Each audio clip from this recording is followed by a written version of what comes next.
All right. Do you mind if we just do a quick intro of who everybody is so that people can associate faces with names? Because I see we've got a few pseudonymous photos there. So I'm Kyle. I work at Brave. I do privacy and security engineering for us. So a lot of what brings people into the space within Brave is actually just they want YouTube ads or no YouTube ads. And then we do a lot of other stuff that we give them. How about you, Lanski? I'm Lanski. I'm the CEO of Dappnode. We do free open source software for people to run infrastructure at home. So basically for digital self-sovereignty. And we also are a lot into hardware because people are supposed to be running these at home. So we also provide them for hardware to be able to self-host the tools that will allow them to be private and self-sovereign. Thank you. I'm ML Sudo, and thank you. I'm ML Sudo, and I do a bunch of things. All these things generally tend to be technologies that help you live in a more trustless fashion, where you don't have to trust an intermediary, a person, a business, etc. One of this is Zcash, and the other more recently is the Trustless TEE initiative. So TEEs are trusted execution environments. We're trying to make trustless versions of these. Hi there, I'm Sebastian. I'm VP Tech at Gnosis, and at Gnosis we fork banks. So we build resilience infrastructure applications not just for you as crypto natives, but increasingly for your normie friends as well. I'm also founder of HOPR, which is a mixnet on top of which we're building Gnosis VPN that seeks to be the most anonymous and censorship-resistant VPN there is. So as you guys can tell, there's a bit of a mixed version of the different lower layers of the stack that really kind of play into the infrastructure. And so I guess one of the first questions that I have for you guys is, within your kind of domain expertises, what is the best example of network or hardware resilience today within your mind and within your space? So let's start with you, Lanski, and kind of like the self-hosted scene. Right. So resilience or resistance to me is an emerging property of a system, and decentralization, it's almost like resilience is almost one of these emerging properties out of a decentralized system. So if you have one node, you can attack that node and it goes down. You have a single point of failure. If you have two nodes, you have some very basic data redundancy. If you have three nodes and they're in different countries, you might have some sort of geopolitical capture resilience. And if you have a bunch of nodes all over the world that have a non-hierarchical relationship between them, then you get to a resilient system. And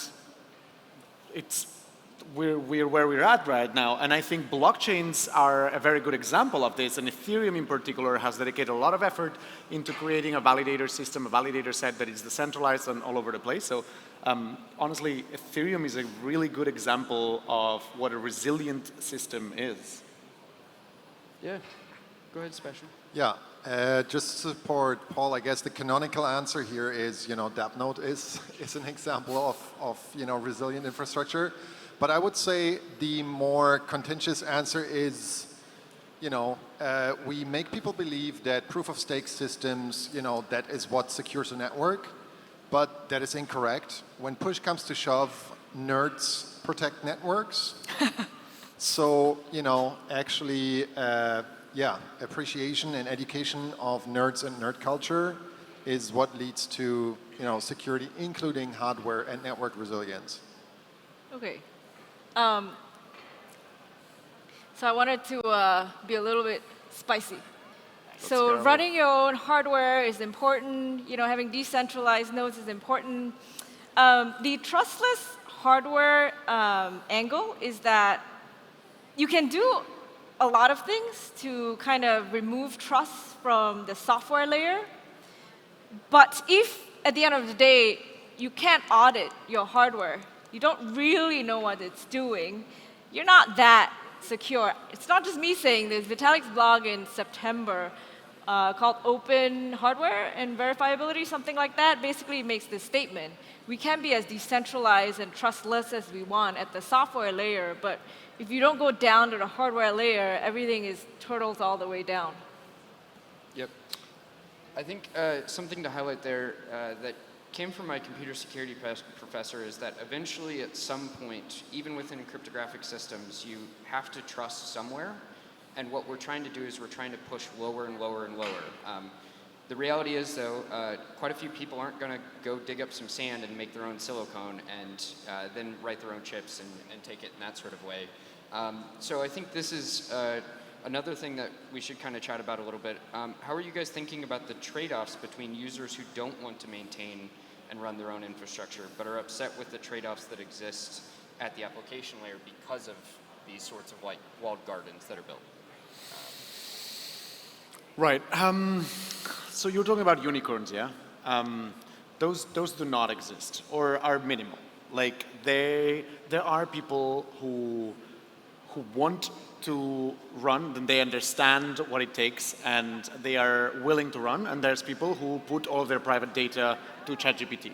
And there is a middle layer, and probably a lot of this middle layer is here, but it is not anything that would make any sort of sense at any scale to target specifically for, except that we do, because of what Sebastian was saying, because it is those nerds who add the biggest value to these networks. But going back to your question, the trade-offs are massive, and they're not economical. They are not. They're not only economical.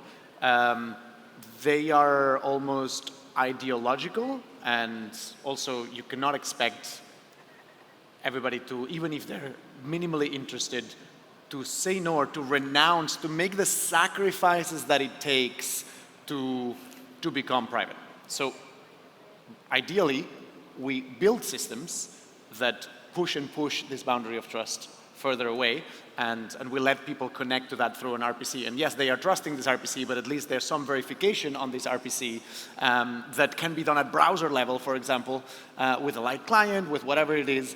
And there's like a green check. Most people will not know what this green check is, but it gives to the rest of them the assurance that they're connecting to a system that has some assurances of safety. Yeah. So I think that the trade-off space is also realizing, or important part about this trade-off space is it's not as big. So maybe I disagree there with Paul. Like, just to gauge this, who here in this room like is or has been running a Dappnode? Hands up, please. Woo! Like, Yes. Okay, congrats. First of all, for everyone who's been running a Dappnode, right? But secondly, everyone who did not have their hand up, like, why not? I'm not going to put you on stage and actually ask you, but like, this is possible, right? So this is about like engagement, caring, and fostering a culture of actually engaging and securing the networks that we actually built here. So as somebody who builds a project of anything in the space, whatever it is, if it's, I'm interested very much in a data exchange side, there's other people interested in the money issuance side, there's other people interested in, data storage side, whatever it is, what you are actually doing here is you are enabling people that showed up their hand to run stuff for you. And you're enabling those people who did not show up their hand to do so in the future. And as an individual in the space, what you're actually doing here is you're not swapping like meme tokens to make a quick buck because, well, that's just not going to go well. And either you learned that already or you're going to learn it. You're actually participating in these networks. So this trade-off space for me is about realizing that this gap is not as big as it seems. And we have to actively contribute to increase and lower the barriers and increase the number of people who can actively participate. This is our duty in this space. This is the actual value contribution. Okay, I have a spicy response to that. Michelle's here all for the spice. I love it. So I don't think the way to make people run more nodes is to say everybody should be a nerd. I think nerds will always be, a small part of the population. I think the problem now is that it is very hard. Among all the many nerds I know, I only know one who wants to stab himself every day by running his own mail server. Like, I think it's unrealistic to say everybody should as part of your duty, you help, the network, whatever. I think more work needs to be done on making it easy so that, all the people who didn't raise their hands, I bet at least 1/3 thought, I want to do this, but it doesn't fit my setup, my lifestyle, my constraints. So for example, But by that you're saying eventually everybody should run their node. they should, but we shouldn't say you have to do it now, otherwise you're failing your duty. It is Oh yeah, sure. Okay. Well, to that I agree. There is more work needed, but the end goal should be everybody should run their node. And I agree, this is a mess. It shouldn't take 700 gigabyte minimally to run a node, and it should not take a couple of days to sync it up. A bunch of progress is being made towards that, which is great. But ultimately, we should converge in a world where things are actually unruggable by some centralized service providers because you do run your own node. We have to uphold that as a goal, I think. And I think something to add to that is if you're not at the point of being able to run your own node, one of the simplest things that you can do is vote with your feet by connecting to somebody else who's running their own node. So in that sort of sense, a very simple answer of what happens today is you can leave Gmail, you can go to Proton Mail, you can go to a lot of these sort of usable systems that exist and vote with your feet. And by doing that, you're disempowering the centralized wall gardens that we have today and showing and reinforcing those sorts of feedback. And so I think with that too, some of the participation that we see from kind of the normal users, that's I think a powerful lesson that we can use here as well if you're not wanting to run your own node today. Right. There's a very, very, very interesting point in here. And at the very core of when we started Dappnode was the idea that you could provide to your community. And one person would be running a Dappnode, and it would give access to IPFS. It would give access to an Ethereum node, any sort of infrastructure, maybe an instance of Nextcloud or OwnCloud or image for the centralized image, self-host anything for the community, right? There's this one nerd, and then the community drinks from it.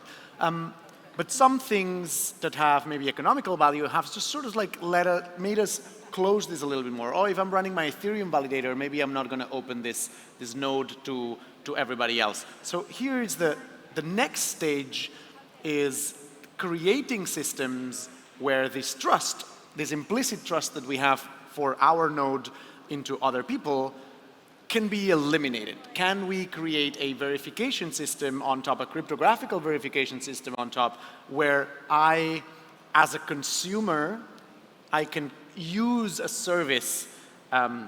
So again, going to Ethereum and RPCs, I can connect to Infura, which is a company, and it has a reputation and centralizes everything, and they also get a lot of money. Or I can connect to a decentralized RPC and get information from a random person that is running a node and is offering access to that node. And this layer, but then the question is, I trust Infura because they have a reputation, but should I trust this random dude on the internet? And building that system for verification in between is sort of like the gap that we have now. I think this is probably the most exciting application of zero knowledge that we have right now. Paul, sorry, I mean, doesn't that sound that instead of trusting my friends, I should now rely on some weird kind of technology because humans can't trust each other? Shouldn't we rather focus on the societal aspect of, no, you know what, it's a couple of people here in this room who all care, isn't that enough? And we as a community gather up instead of bringing tech because humans fundamentally in their nature fail to coordinate? We're not all that autistic, but are that's we? already built. We already have this. You can already share your node with your friends. You can already do this. And we're not seeing implementation maybe at browser level of being able to choose your RPC or being able to connect to your friend because there's... Because we foster a culture where you can slap a token onto it and, share it through, another network. Yes.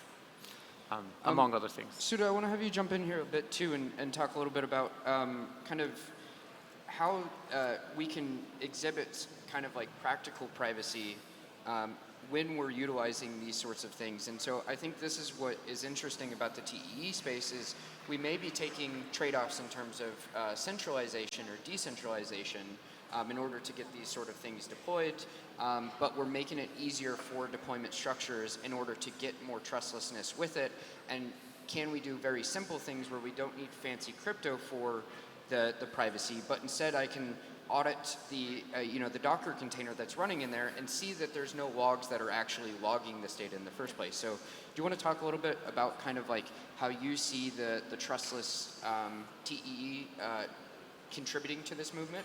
Yeah, so TEEs have been in use for quite a while, something like 20 plus years.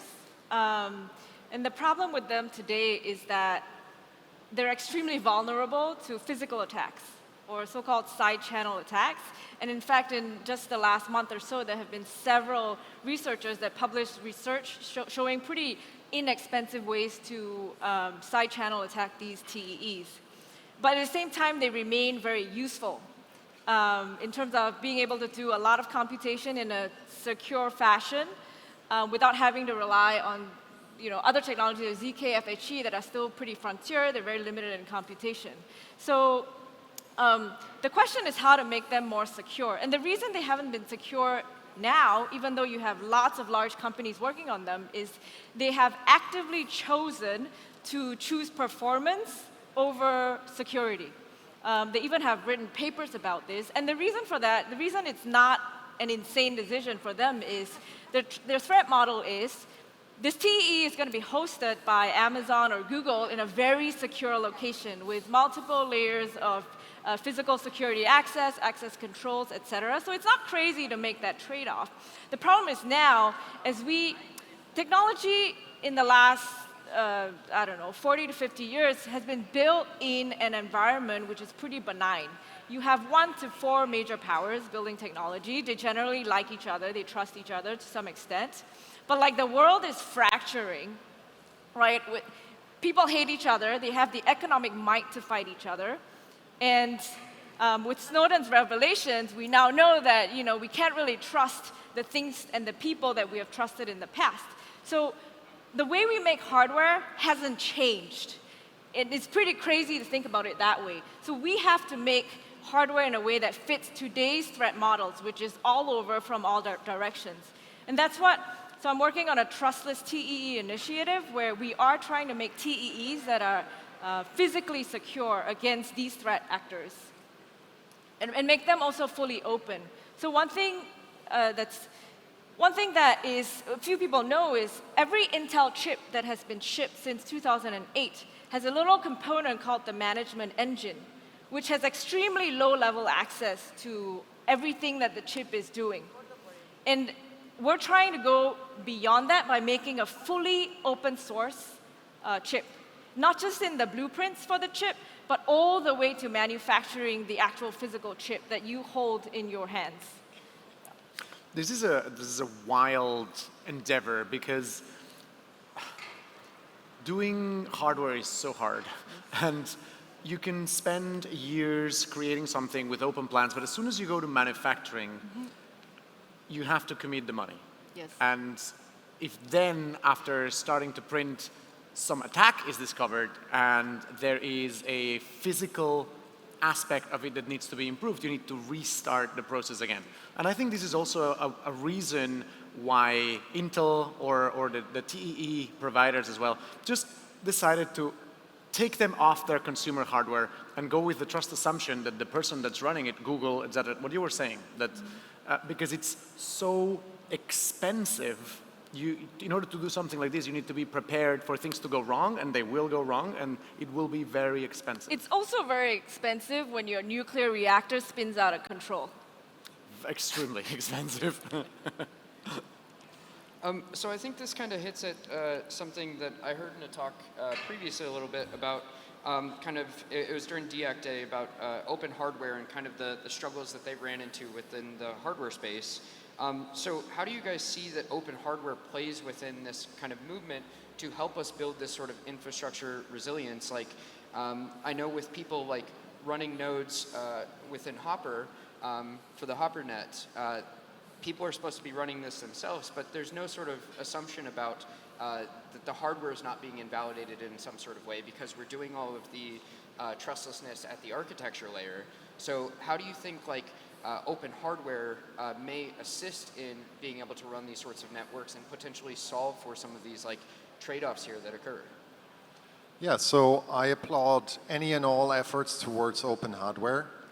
And yeah, I mean, basically, it comes down to, I think the best we can do right now is rely on highly standard commoditized components, right? So I sometimes see projects go, oh, we could be way faster if we add this little chip, which, you know, you can buy, like it exists. It's like, okay, and that chip has one vendor, right? That is closed source. I have no idea how it actually works.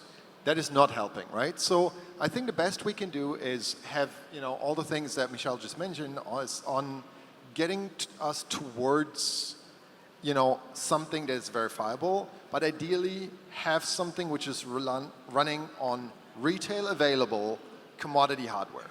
That's, I think, the best we can do. And that's why, you know, I bring up the word Dappnode a lot, sorry, Paul. But, you know, run that not just on their hardware, right? They ship these boxes, but run it on your own, right? We need a wide variety of retail available hardware, you know, to secure the networks that we support. Like in our case, a mixnet has the assumption that at least one node along your relay chain where you transmit data is honest, right? So what honest actually means is it entails a lot, but it also entails that we have not just everything running on, you know, Intel prefabricated hardware. And I would love to see more and more diverse open hardware to secure these networks in a trustworthy fashion, not ending at the compiler level, but going beyond that. So I think something that would be a takeaway that would be important for us to talk about is the why factor here. Why should we care? Essentially what I'm trying to get to is how are you thinking about the importance of these like sort of network infrastructure resilience, running your own nodes with self-hosting? How is this actually helping us at the human level to exert our values? Like, how is this helping us to the right to privacy? How is this helping us to the right to self-determination and the ability to resist censorship, which are common core values that we have within the network? How are you guys thinking about how the technical actions we take play into our ability to experience the human and the social aspects a little bit more? Who wants to jump in on that one? Sudo, you got an opinion? Or Lansky? So I think with the rise of AI and threat actors that can access you from anywhere in the world, because everything's connected now, the only way to remain human, to engage with each other in human ways, is to be able to trust who you're dealing with, what you're dealing with. So I think all this trustless enabling technology will help us remain more human. Like right now, I just can't imagine a world where I go around and I don't know if this is really from my mother or like this is from somebody who's doing what they're saying they're doing. It's really scary for me. And so if I can get past that through trustless technology, I think I can interact more naturally and freely with people. 100%. On the privacy aspect, I always like to say the same story, which is why privacy is important and why do we need systems that protect us way before we even know that we need to be protected? Why this data should just simply not be out there. And the reason is, so in the Netherlands, before World War II, they had one of the fairest tax systems in the world, and one of the things that they tried to do is to distribute their religious budget onto the population according to the percentage of the population that subscribed to a particular religion, meaning that if there's an 11% of Muslim population, 11% of the religious budget would go to Muslim associations, et cetera, et cetera. What happened is World War II comes in, and Hitler only has to go to the census office in Amsterdam and has the name and address of every single Jew in the Netherlands. And that's why the Netherlands has the highest mortality rate per capita of Jews in the Holocaust. Because this information, which nobody can say that the reason they were capturing this information was unfair. The opposite. It was a very fair and very judicious way that they would want to capture this. And it was for a good reason. But as long as this data exists, you never know when another crazy guy with a mustache will come in and will use this data for the wrong side. So that's why I think privacy is important. That's why I think thinking about these things before they become important is crucial to protect ourselves. Yeah, exactly that. I mean, like, as somebody from America, I'm afforded the luxuries in a lot of cases that I don't have to exert these rights in a lot of cases. I no longer live there, but I get to see how things like that are kind of changing. And as I've heard it described through the historical perspective, there's a name for this. It's called the bad emperor problem. So I think it's important for us to talk a little bit too about kind of some of the legal things that come into play here and tie this back into the technical perspective. I'm sure a lot of people here are familiar with the idea of chat control, but I don't know if people also are aware that there's talks about KYC in crypto wallets, forcing self-custody crypto wallets to KYC in order to onboard. There's also age verification laws that are passing with this as well. Within, for example, the UK, one of the things that's happening quite naturally is that VPNs are being used in order to push back on resisting the law because it is a legal way that you can resist it today. And hopefully I don't need to talk with a lawyer after this talk. But so with that, Sebastian or anybody up here, since I know this is a little bit kind of like pushing in this, how do you guys see that the infrastructure and the things that we're doing are actually important like precursors to be able to push back on some of these things that we consider to be immoral within our community, but may not be shared by others within the legal side of the government? Yeah, definitely. I mean, as you build, technology that can be also used by bad actors, I think it's firstly worth acknowledging that we don't want bad actors, right? So the intent of the regulator and our, purpose of doing stuff is aligned. I do not want to help North Korea. I do not want to enable any pedos out there, right? I want to stop all of that. And I will do whatever I can to stop them. But coming in because you have the monopoly on violence and like stopping, users from, having weird age verification on porn in the UK, which then whatever I think about that is, is secondary, but you shouldn't infringe, user rights on that, which then carries over to VPNs. That's absurd, right? So building technologies that not just, I think pushing back on the state is kind of like a framing that's not very helpful. I would say we are aligned, right? And also when talking to regulators, I think we have to embrace more a narrative, even though I hate a lot of that, right? Believe me, I hate a lot of regulation. Of embracing the narrative of saying we are aligned. We want the same thing. We protect the people.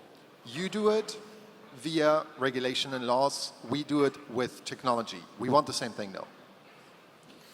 Lanski, you want to jump in here too? Because I know you have some interesting experience with where you live. Yeah, right. Being Catalan, the Spanish government has actively censored in the past ways of Catalan expression and referendums. So the main goal here is that as long as you have, let's say the chat control passes and it's accepted, the way to go against this is civil disobedience. Same as using VPNs for avoiding chat verification, for example. And civil disobedience goes through using alternatives to what they're censoring. Meaning, if a company that is established in any jurisdiction, they have to abide by the laws. They need to put whatever chat control, whatever the law has passed.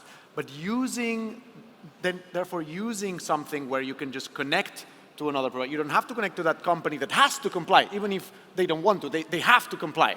But me, running my Dappnode at home, running a relayer for Tornado or for Tor or for any sort of technology or even for Signal or for another that allows you to run relayers yourself and giving access to my community, this is when it becomes crucial, this civil disobedience. And at some point, a critical amount of the population is using these other systems and the law becomes inapplicable, unenforceable.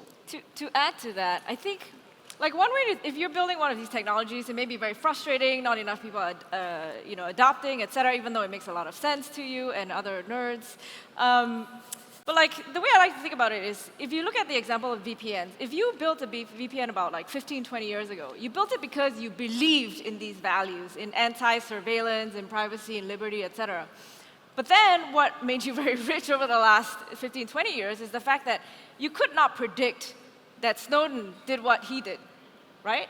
Snowden was the first major tailwind for VPNs. And then, people really want to watch Netflix, access content from other countries. That was your second tailwind. So like, for me, like the lesson in that is keep doing what you're doing patiently, scrappily, and one day a major tailwind will come pick you up. Maybe chat control is that third tailwind.